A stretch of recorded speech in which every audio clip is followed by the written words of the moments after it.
DJ Arvind Maravi खेत गांव वाले।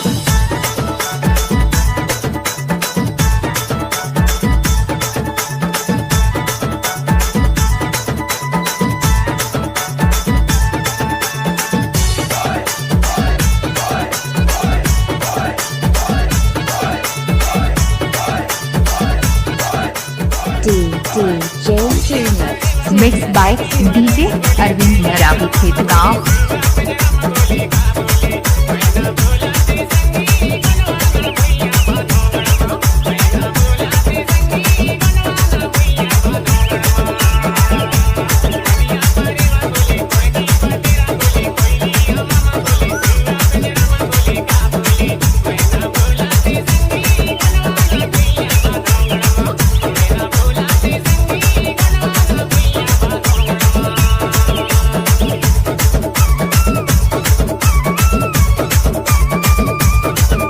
डीजे अरविंद मरावी खेत गांव वाले।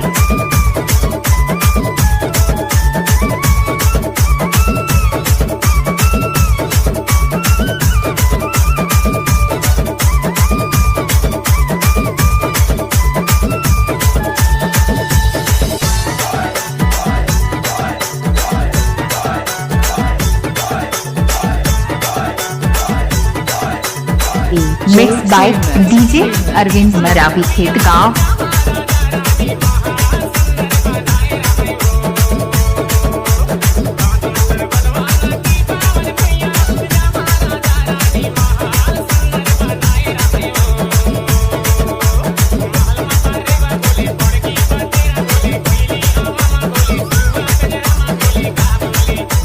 डीजे अरविंद मरावी खेत गांव वाले।